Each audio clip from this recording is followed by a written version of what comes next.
ನಮಸ್ತೆ, ನನ್ನ ಹೆಸರು doctor Chhaya, Ayurveda physician and counsellor, serenity wellness institute. ವೀಕ್ಷಕರೇ, ಇವತ್ತು ನಾವು ಮಾತಾಡ್ತಾ ಇರುವಂಥ ಒಂದು ಮುಖ್ಯವಾದಂಥ ವಿಷಯ ಯಾವುದು ಗೊತ್ತಾ? ಮೈದಾ.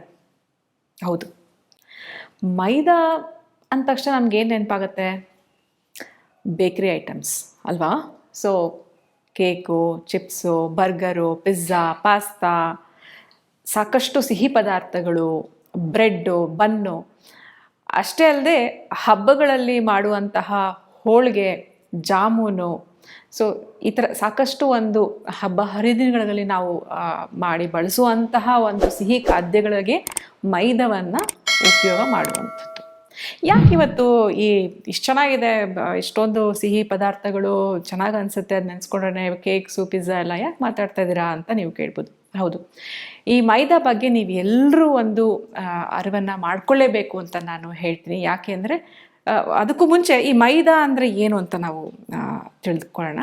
ಈ ಮೈದಾನ ಹೇಗೆ ಪ್ರಿಪೇರ್ ಮಾಡಿದರೆ, ಮೈದಾ ಅಂದರೆ ಏನು? ಸಾಕಷ್ಟು ಜನರಲ್ಲಿ ಇದೊಂದು ಗೊಂದಲ ಇದೆ. ಮೈದಾ ಬೇರೆ ಯಾವುದೂ ಅಲ್ಲ, ಈ ಗೋಧಿಯ ಒಂದು ಉತ್ಪನ್ನ ಅಲ್ವಾ? ಗೋಧಿಯ ಒಂದು ಉತ್ಪನ್ನ ಅಂತಂದರೆ ಇದೊಂದು ರೀತಿಯಾದಂತಹ ಹೈಲಿ ಪ್ರೊಸೆಸ್ಡ್ ಫಾರ್ಮ್ ಆಫ್ ಗೋಧಿ. ಅತಿ ಹೆಚ್ಚು ಸಂಸ್ಕರಣೆ ಮಾಡಿದಂತಹ ಒಂದು ಉತ್ಪನ್ನವೇ ಈ ಒಂದು ಮೈದಾ. ಮೈದಾ ಗೋಧಿಯ ಉತ್ಪನ್ನ ಆಗಿದ್ರೂ ಕೂಡ ಇವೆರಡು ಒಂದು ಏನು ತಯಾರಿ ಮಾಡುವ ಒಂದು ವಿಧಾನ ಮಾತ್ರ ಬೇರೆ ಬೇರೆ ಆಗಿರುತ್ತೆ.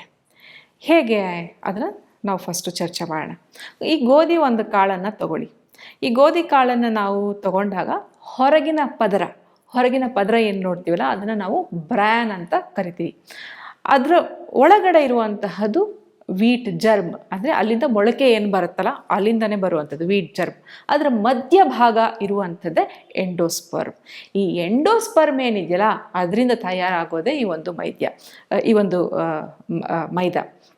ಈ ಬ್ರ್ಯಾನು ಮತ್ತು ವೀಟ್ ಜರ್ಮ್ ಏನಿದೆಯಲ್ಲ, ಅದರಿಂದ ತಯಾರಾಗುವಂಥದ್ದು ಒಂದು ನಮ್ಮ ಗೋಧಿ. ಈ ವೀಟ್ ಬ್ರ್ಯಾನ್ ಮತ್ತು ಜರ್ಮ್ ಅದರಲ್ಲೇ ಹೆಚ್ಚಾಗಿರುವಂಥದ್ದು ಒಂದು ಫೈಬರ್ ನೋಡ್ತೀವಿ. ಹೊರಗಿನ ಪದರದಲ್ಲಿ ಹೆಚ್ಚಾಗಿರುವಂಥದ್ದು ಫೈಬರ್ ಕಂಟೆಂಟು. ಮತ್ತು ವೀಟ್ ಜರ್ಮ್ ಏನಿದೆಯಾ, ಅದರಲ್ಲಿ ಸಾಕಷ್ಟು ಒಂದು ಪೋಷಕಾಂಶಗಳನ್ನ ನಾವು ನೋಡ್ಬೋದು. ವಿಟಮಿನ್ಸ್, ಮಿನರಲ್ಸ್ ಎಲ್ಲವೂ ಅದರಲ್ಲಿ ಹೇರಳವಾಗಿದೆ. ಬಟ್ ಎಂಡೋಸ್ಪರ್ಮ್ ಏನಿದೆಯಲ್ಲ, ನಾನು ಹೇಳಿದ್ದಲ್ಲ ಮಧ್ಯದ ಭಾಗ ಗೋಧಿ ಕಾಳಲ್ಲಿ ಎಂಡೋಸ್ಪರ್ಮ್, ಅದರಲ್ಲಿ ಇರುವಂಥದ್ದು ಕೇವಲ ಕಾರ್ಬೋಹೈಡ್ರೇಟ್ಸ್, ಅದರಲ್ಲಿ ಏನೂ ಒಂದು ಇಲ್ಲವೇ ಇಲ್ಲ. ಈ ಒಂದು ಪ್ರೋಸೆಸ್ ಮಾಡಿದಾಗ ಈ ಎರಡು ಭಾಗ ಒಂದು ಕಡೆ ಆಗುತ್ತೆ, ಈ ಒಂದು ಎಂಡೋಸ್ಪರ್ಮ್ ಭಾಗ ಒಂದು ಕಡೆ ಆಗುತ್ತೆ. ಇಷ್ಟಕ್ಕೆ ಅದು ನಿಲ್ಲಿಲ್ಲ. ಎಂಡೋಸ್ಪರ್ಮ್ ಆಚೆ ಅದು ಪ್ರೋಸೆಸ್ ಮಾಡಿದಾಗ ಒಂದು ಹಿಟ್ಟು ಬರುತ್ತೆ, ಅದು ಒಂದು ಯೆಲ್ಲೋಯಿಶ್ ಫಾರ್ಮ್ ಆಗಿ ಒಂದು ಹಿಟ್ಟು ನುಣುಪಾಗಿ ಬರುವಂಥದ್ದು. ಆ ಹಿಟ್ಟಿಗೆ ಇನ್ನೂ ಸ್ವಲ್ಪ ಚೆನ್ನಾಗಿ ಕಾಣಬೇಕು, ಇನ್ನೂ ಸ್ವಲ್ಪ ಬಿಳಿಯಾಗಿ ಕಾಣಬೇಕು, ನುಣುಪಾಗಿ ಕಾಣಬೇಕು ಅನ್ನೋದಕ್ಕೆ ಅದನ್ನು ಬ್ಲೀಚಿಂಗ್ ಮಾಡ್ತಾರೆ. ಈ ಬ್ಲೀಚಿಂಗಿಗೆ ಅಲಾಕ್ಸನ್ ಅನ್ನೋ ಒಂದು ಕೆಮಿಕಲ್ನ ಯೂಸ್ ಮಾಡಿ ಈ ಯೆಲ್ಲೋಯಿಶ್ ಏನು ಸ್ವಲ್ಪ ಉಳಿದಿರುತ್ತೋ ಅದನ್ನು ಬ್ಲೀಚ್ ಮಾಡಿ ತೆಗೆದುಬಿಡುವಂಥದ್ದು. ಅದು ಫೈನಲ್ ಆಗಿ ನಮಗೆ ಮೈದಾ ಅಂತ ಸಿಗುವಂಥದ್ದು. ಸಾಕಷ್ಟು ಕಂಟ್ರೀಸ್ಗಳಲ್ಲಿ ಇದನ್ನು ಬ್ಯಾನ್ ಮಾಡಿದ್ದಾರೆ. ಮೈದಾನ ಬ್ಯಾನ್ ಮಾಡಿದರೆ ಅಲಾಕ್ಸನ್ ಅನ್ನೋ ಒಂದು ಕೆಮಿಕಲ್ ಕೂಡ ಬ್ಲೀಚಿಂಗ್ ಏಜೆಂಟ್ US ಅಲ್ಲೆಲ್ಲ ಖಡಾಖಂಡಿತವಾಗಿ ಇದನ್ನು ಬ್ಯಾನ್ ಮಾಡಿಬಿಟ್ಟಿದ್ದಾರೆ. ನಮ್ಮ ಇಂಡಿಯಾನಲ್ಲಿ ಇನ್ನೂ ಅದ್ರ ಬಗ್ಗೆ ಚರ್ಚೆ ನಡೆಯುವಂಥದ್ದು. ಅದನ್ನು ಬ್ಯಾನ್ ಮಾಡಿದ್ರೆ ಸಾಕಷ್ಟು ಒಳ್ಳೆಯದು ಅಂತ ನಾವೆಲ್ಲರೂ ಯೋಚನೆ ಮಾಡುವಂಥದ್ದು. ಯಾಕೆ ಒಳ್ಳೆಯದು ಅದನ್ನು ನಾವು ಮಾತಾಡ್ತಾ ಹೋಗೋಣ. ನಾ ಹೇಳಿದೆ, ಬ್ರ್ಯಾನ್ ಮತ್ತು ವೀಟ್ ಜರ್ಮಲ್ಲಿ ಸಾಕಷ್ಟು ಪೋಷಕಾಂಶಗಳಿರುತ್ತೆ. ಇನ್ನು ಇದರಲ್ಲಿ ನ್ಯೂಟ್ರಿಷನಲ್ ವ್ಯಾಲ್ಯೂ ನೋಡಿದ್ರೆ ಮೈದಾನಲ್ಲಿ ಇಟ್ ಇಸ್ 0, ಏನೇನೂ ಇಲ್ಲ ಇದರ ಒಂದು ಮೈದಾನಲ್ಲಿ. ಮತ್ತು ಯಾಕೆ ಈ ಮೈದಾನ ಸಾಕಷ್ಟು ಒಂದು ಸಿಹಿ ಪದಾರ್ಥಗಳು ಮನೆ ಬಿಟ್ಟು ಹೊರಗಡೆ ತಿನ್ನಬೇಕು ಅಂತ ನಮಗೆಲ್ಲ ಯಾಕೆ ಆ ಥರ ಅನಿಸುತ್ತೆ, ಈ ಮೈದಾ ತಿನ್ನಬೇಕು ಯಾಕೆ ಆ ಥರ ಅನಿಸುತ್ತೆ ಅಂತಂತಂದರೆ, ಈ ಮೈದಾ ಈ ಗೋಧಿಗಿಂತ ಹೆಚ್ಚು ರುಚಿ ಟೇಸ್ಟ್ ಕೊಡುವಂಥದ್ದು, ಕ್ಯಾಲರೀಸ್ ಹೆಚ್ಚಾಗಿ ಇರುವಂಥದ್ದು. ಅದ್ರ ಜೊತೆಗೆ ನಾವೇನಾದರೂ ಸಕ್ಕರೆ ಏನಾದರೂ ನಾವು ಬೆರೆಸ್ಬಿಟ್ರೆ ಇನ್ನೂ ಹೆಚ್ಚು ಕ್ಯಾಲರೀಸ್. ಸೊ ತೂಕ ಡೆಫಿನೆಟ್ಲಿ ಜಾಸ್ತಿ ಆಗುತ್ತೆ. ಒಂದು ತೂಕ ಹೋಗಲಿ, ಒಂದು ಜಾಸ್ತಿ ಆಯ್ತು ಅಂತಂದರೆ.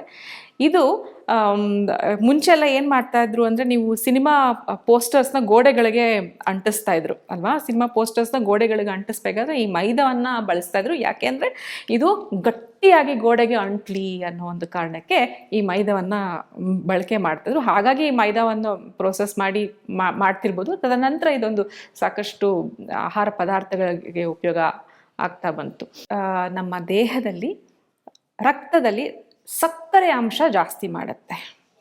ರೈಟ್, ಸಕ್ಕರೆ ಅಂಶ ಜಾಸ್ತಿ ಯಾಕೆ ಮಾಡುತ್ತೆ ಅಂತಂದರೆ ಮೈದಾದಲ್ಲಿ ಹೈ ಗ್ಲೈಸೆಮಿಕ್ ಇಂಡೆಕ್ಸ್ ಇರುವಂಥದ್ದು. ಹಾಗಾಗಿ ದೇಹದಲ್ಲಿ ಸಕ್ಕರೆ ಅಂಶ ಜಾಸ್ತಿ ಆಗುತ್ತೆ. ಸಕ್ಕರೆ ಅಂಶ ಜಾಸ್ತಿ ಆದಾಗ ನಮ್ಮ ದೇಹ ಏನು ಮಾಡುತ್ತೆ, ಪ್ಯಾಂಕ್ರಿಯಾಸು ಸ್ಟಿಮ್ಯುಲೇಟ್ ಆಗಿ ಪ್ಯಾಂಕ್ರಿಯಾಸು ಇನ್ಸುಲಿನ್ ಹೆಚ್ಚು ಓವರ್ಲೋಡ್ ಆಗಿ ವರ್ಕ್ ಮಾಡೋಕ್ಕೆ ಶುರು ಮಾಡುತ್ತೆ.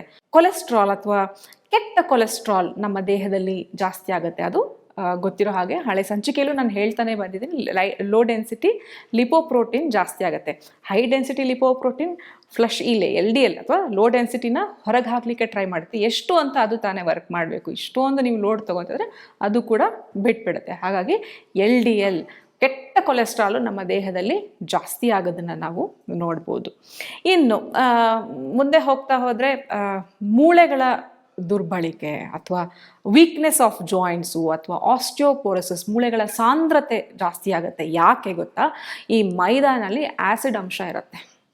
ಈ ಮೈದಾ ತಿಂದಾಗ ಆ್ಯಸಿಡ್ ರಿಲೀಸ್ ಆಗುತ್ತೆ ಬಾಡಿನಲ್ಲಿ. ಆ್ಯಸಿಡ್ ರಿಲೀಸ್ ಆಗೋದಾಗ ಅದನ್ನು ನ್ಯೂಟ್ರಲೈಸ್ ಮಾಡೋಕ್ಕೆ ನಮ್ಮ ಬೋನ್ಸಲ್ಲಿರೋ ಕ್ಯಾಲ್ಶಿಯಂ ಬೇಕಾಗುತ್ತೆ. ಬೋನ್ಸಲ್ಲಿರೋ ಕ್ಯಾಲ್ಶಿಯಂನ ಹೀರ್ಕೊಂಡಾಗ ನಮ್ಮ ಬೋನ್ಸ್ ಏನಾಗುತ್ತೆ, ವೀಕ್ ಆಗುತ್ತೆ.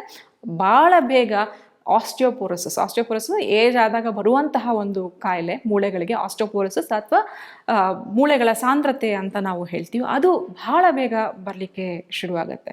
ಈ ಅನ್ನೆಸೆಸರಿಯಾಗಿ ಒಂದು ರೀತಿಯಾದಂತಹ ಆ್ಯಸಿಡ್ ಮೂಳೆಗಳಲ್ಲಿ ಹೋದಾಗ ಸಾಕಷ್ಟು ಕಾಯಿಲೆಗಳು ನಾವು ನೋಡ್ತೀವಿ. ಅದು ಆರ್ಥ್ರೈಟಿಸ್ ಆಗಿರ್ಬೋದು, ಇನ್ಫ್ಲಮೇಷನ್ನು, ಗೌಟ್, ಇವೆಲ್ಲ ರೀತಿಯಾದಂಥ ಮೂಳೆ ಸಂಬಂಧಿತ ಕಾಯಿಲೆಗಳು ಬರಲಿಕ್ಕೆ ಶುರುವಾಗುತ್ತೆ.